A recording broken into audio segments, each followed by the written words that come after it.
Vamos considerar juntos neste vídeo o assunto da comunhão na Assembleia de Deus. Mas a primeira coisa essencial é entender o que queremos dizer com Assembleia de Deus, ou uma igreja local ou uma assembleia local. Portanto, antes de tudo, quero que você veja a distinção entre a igreja, que é seu corpo, composta de cada crente desde o dia de Pentecostes até a volta do Senhor, independentemente de idade, sexo ou grupo particular de pessoa com quem ele ou ela pode se reunir, e a igreja local, composta por um número conveniente de crentes reunidos em um determinado lugar.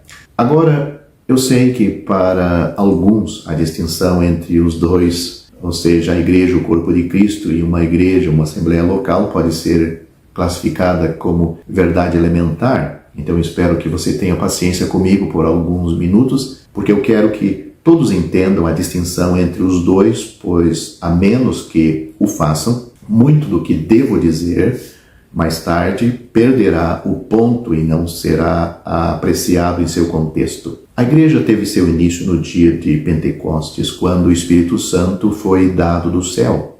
O apóstolo nos diz isso em 1 Coríntios capítulo 12, versículo 13. Ele diz assim: porque em um só Espírito fomos todos nós batizados em um corpo. Observe cuidadosamente a tradução mais literal possível deste versículo. Todos nós fomos batizados em um Espírito.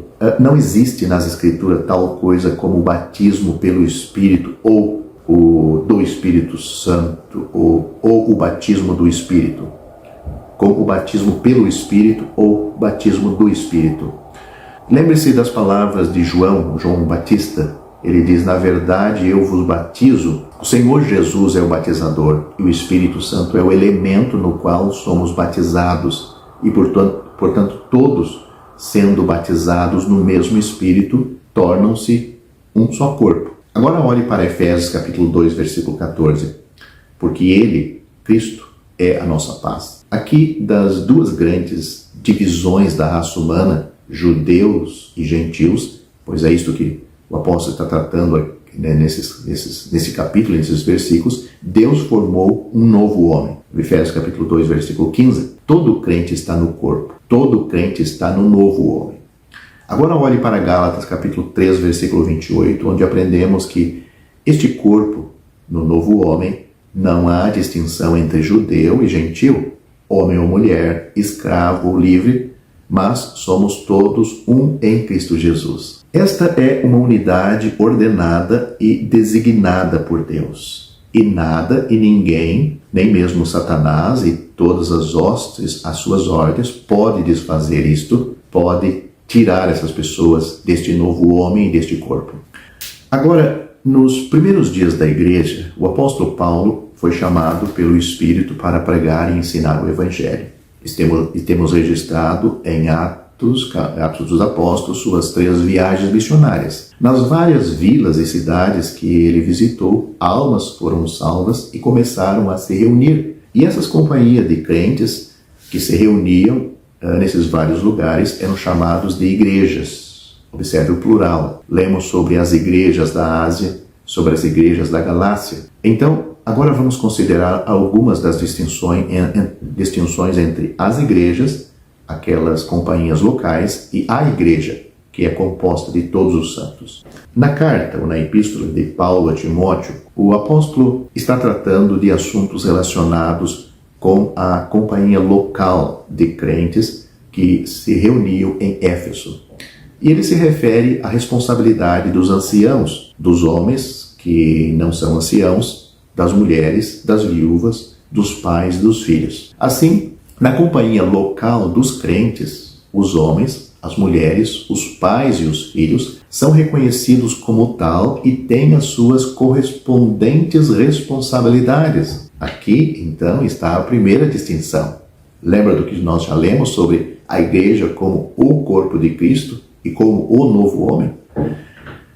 Na igreja, que é seu corpo, que é composta por todos os crentes, não há distinção entre homem e mulher, escravo ou livre. Mas na igreja local, numa assembleia local, estas distinções são claramente vistas e as relativas responsabilidades observadas. ou pelo menos devem ser observadas pelos irmãos e pelas irmãs. Cada um tem a sua função a ser designada numa assembleia local. Novamente, com relação à recepção, quando uma pessoa é salva e habitada pelo Espírito Santo, ela imediatamente se torna um membro da igreja, que é seu corpo, pelo ato soberano de Deus e pelo batismo no Espírito.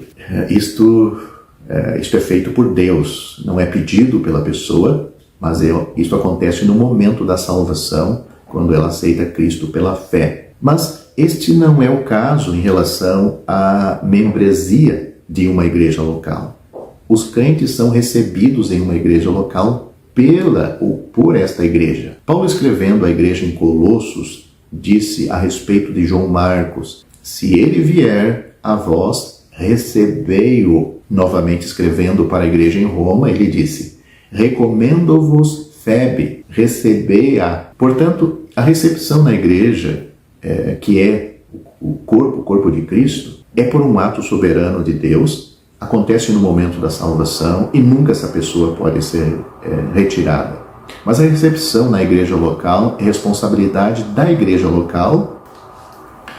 E, novamente, uma vez que uma pessoa é recepcionada por Deus e batizada no Espírito, no corpo, este é um ato de uma vez por todas. Ele ou ela, nunca pode ser divorciada de Deus ou da igreja, desta igreja que é o corpo de Cristo. Pense em uma escritura como o Senhor Jesus disse, pense numa escritura, uma citação das escrituras. O Senhor Jesus disse em João capítulo 10, eu dou as minhas ovelhas a vida eterna e nunca hão de perecer. Paulo disse, estou convencido de que Deus é capaz de guardar o que lhe confiei. Ele também disse em Romanos capítulo 8, estou convencido de que nem a morte, nem a vida me separarão do amor de Deus. Agora, então não é o caso com relação à igreja local, pois sob certas circunstâncias os crentes podem ser afastados, retirados da igreja local. O apóstolo Paulo, em 1 Coríntios capítulo 5, fala a respeito de uma certa pessoa. Ele diz, expulsai do meio de vós aquele perverso. Portanto, a recepção na igreja, que é seu corpo, é permanente e eterna. Mas a recepção em uma igreja local não é assim, pois sob certas circunstâncias uma pessoa pode ser afastada dela, por, claro, motivo de pecado, ou até mesmo ela, se for viajar, ela sai daquela igreja local, né, e vai para uma outra igreja local. Então ela corta a ligação com aquela e é recebida numa outra igreja local. Agora eu poderia dar mais exemplos, mas acho que já disse o suficiente para indicar a você que há uma diferença entre a igreja, que é o seu corpo, composto por todos os crentes, e uma assembleia local reunida em um determinado local. Agora vamos considerar a questão do que queremos dizer com uma igreja local. A expressão igreja local não ocorre nas Escrituras, mas lemos a expressão igreja de Deus. Agora, sempre que lemos a expressão igreja de Deus, ela se refere a uma assembleia local, isto é, uma companhia de crentes que se reúne em determinado lugar. Deixe-me citar 1 Coríntios capítulo 1. A igreja de Deus em Corinto. Novamente em 1 Coríntios capítulo 1, versículo 11. Desprezais a igreja. Aliás, 1 Coríntios capítulo 11. Leia lá. Desprezais a igreja de Deus. 2 Coríntios capítulo 1. Diz assim, a igreja de Deus em Corinto. E também 1 Tessalonicenses capítulo 2, versículo 14. Diz, tornaram-se seguidores das igrejas de Deus. Em 1 Timóteo capítulo 3, o apóstolo fala da igreja de Deus, que é a companhia local na qual estão os presbíteros, ou seja, os anciãos. Lemos sobre a igreja dos Tessalonicenses, lemos sobre a igreja que está em tua casa, lemos sobre as igrejas da Ásia, sobre as igrejas da Galácia. Muitas outras escrituras poderiam ser citadas, todas se referindo a grupos locais de crentes, cada um se reunindo em um determinado lugar. Portanto, há evidências abundantes nas escrituras quanto a uma igreja local. Agora, muitas pessoas nas assembleias hoje são da opinião de que a igreja local é composta de cada crente que se reúne em certa localidade e diriam que todos os crentes em uma cidade, não importa com que ou com quem se reúne, forma a igreja local limitada pela cidade. Isto é mantido amplamente nas igrejas hoje em dia, e é com base nisso que somos instados a ter comunhão mais próximo com as várias denominações, e não fazer isso significa que alguém é chamado de estreito, de sectário, de exclusivista. Agora vamos considerar isto à luz das Escrituras. Vamos considerá-lo apenas a partir de 2 pontos, pois outras diferenças surgirão mais tarde. Você tem uma companhia local de crentes aqui. Vocês se reúnem neste salão e há anciãos que se movem entre os crentes aí nesta comunidade de crentes locais, ali naquele determinado local, naquele salão, naquela casa. Agora vemos na carta de Paulo a Timóteo que se os presbíteros são exortados a alimentar o rebanho sobre o qual o Espírito Santo o constituiu supervisores, e é isso que os presbíteros procuram fazer, este é um ensinamento claro em 1 Timóteo capítulo 3, Tito também fala sobre isto. Mas como pode um de seus presbíteros, que faz parte daquela igreja local, que se reúne naquela casa, naquele salão, cuidar e alimentar os crentes, digamos, na igreja no outro bairro, que está dentro daquela mesma cidade, ou digamos, na capela metodista no centro da cidade? Em primeiro lugar, ele não os conhece. Então, como pode cuidar deles? Ou, novamente, você pode imaginar um ministro de uma dessas igrejas permitindo que um de seus presbíteros exerça governo e disciplina em sua igreja. Por outro lado, os crentes são exortados a conhecer aqueles que os governam. Você acha que todos os crentes de uma determinada cidade poderiam conhecer e reconhecer um de seus anciãos como tal? Novamente, já vimos nas Escrituras que em relação a certos pecados, os crentes podem ser disciplinados e excomungados da comunhão local. A disciplina, quando necessária, deve ser exercida na igreja local, naquela assembleia local. Agora suponha que um crente, um membro da igreja que se reúne no centro da cidade, seja culpado de um desses pecados. Você o recebe ou exclui da sua comunhão antes daquela igreja que realmente lhe faz parte. Você já o excomunga da sua comunhão antes mesmo daquela igreja que ele faz parte tomar essa decisão. Nós vemos que na igreja de Corinto eles estavam lentos para fazer isto. Estavam recebendo e a pessoa estava ali dentro. Paulo teve que exortar eles a tirar aquela pessoa da comunhão da igreja. Como fica nesse caso? A possibilidade é que você nunca saberia nada sobre o assunto, sobre o que está envolvido com aquela pessoa. Mas se você sabia sobre tal pecado, que disciplina você poderia exercer sobre um irmão em um desses lugares? Que poder você tem de ir lá, olha, eu chego aqui para excluir esse irmão deste local, dessa igreja metodista, por exemplo? Não temos nenhum. Portanto, se a igreja de Deus, ou uma igreja local, assembleia local, como você quiser chamá-la, deve funcionar de acordo com as Escrituras, e os anciãos devem cuidar e alimentar o rebanho, e as ovelhas devem reconhecê-los e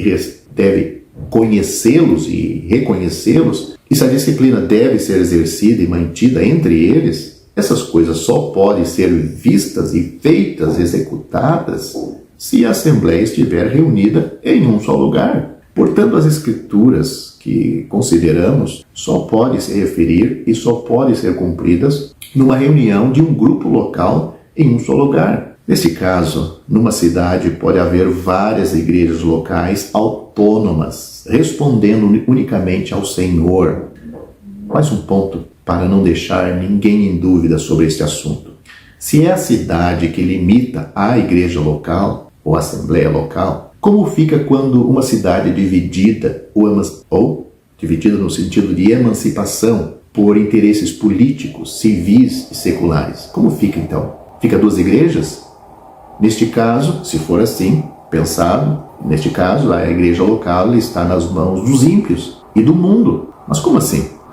A igreja não é celestial? A igreja local não é chamada igreja de Deus? Não é o Espírito Santo que reúne aos membros para se congregar no mesmo lugar? Bem, acredito que todas essas perguntas vão ficar sem respostas por aqueles que tentam nos convencer que uma igreja local é limitada pela cidade. Não. Cada irmão se reunindo num determinado local, consequentemente, normalmente, 2 ou 3 reunidos ao nome do Senhor Jesus, tem aí a ceia do Senhor, tem a pregação do Evangelho naquele local ou fora dali, tem aí reunião talvez para estudo bíblico. Esses irmãos são uma igreja local autônoma, respondendo somente ao Senhor. Se uma cidade é grande, como temos aí cidades grandes, tiver 2 ou 3 naquela mesma cidade, em bairros diferentes, temos aí 3, 4, 5 igrejas locais autônomas, independentes uma das outras, com as suas reuniões locais, cada uma com os seus anciãos, e esses anciãos tendo compromisso com as suas igrejas locais e os membros prestando obediência unicamente aos seus anciãos, em concordância com eles, e todas as igrejas ali ligados à cabeça, a Cristo, obedientes à sua palavra e guiadas pelo Espírito Santo de Deus, elas respondem unicamente a Deus. O motivo deste vídeo, como receber ou a recepção de um crente numa igreja local, ela se dá quando este crente, vamos começar talvez, quando esta pessoa, primeiramente, foi salva. Isto é primordial. A segurança, a certeza da salvação. Foi salva? Como foi salva? Pela graça sois salvos por meio da fé. Isto não vem de vós, é um dom de Deus, não vem das obras, para que ninguém se glorie. O segundo passo na vida deste crente, deste salvo, é outra obediência, o batismo. O batismo só tem valor para uma pessoa salva. Fora isto, ela pode ter sido batizada 1000 vezes. Enquanto ela não foi salva, todos estes supostos batismos foram um banho. Batismo não coloca a pessoa em nada. Batismo é a obediência de uma pessoa salva e somente representa para ela, para o salvo, e tem o seu verdadeiro significado para o salvo, pois o batismo tem um significado. Eu já tratei disso no outro vídeo e, se quer, pode procurar o assunto mais aprofundado ali. Então, esta pessoa salva, batizada, tem outra coisa. A vida desta pessoa está em ordem, moralmente e socialmente, ou entre as pessoas, está tudo em ordem. Então não há nada para essa pessoa que impeça ela de fazer parte da comunhão de uma igreja local. Eu já tratei os privilégios de uma pessoa, os privilégios de um crente na igreja local e também suas responsabilidades. A igreja recebe o crente e o crente recebe aquela igreja. Ela vai possivelmente se dirigir a um dos anciãos dizendo, que ela gostaria de fazer parte da comunhão da igreja. Esses anciãos vão falar com ela a respeito da salvação, se já não a conhece, se já não deu testemunho ali sobre o seu batismo, sobre sua vida. Então, essa pessoa, numa reunião da ceia do Senhor, ela vai estar ali presente já na comunhão e vai ser dito a todos os irmãos ali presente que esta pessoa, fulano de tal, faz parte agora da comunhão da igreja local.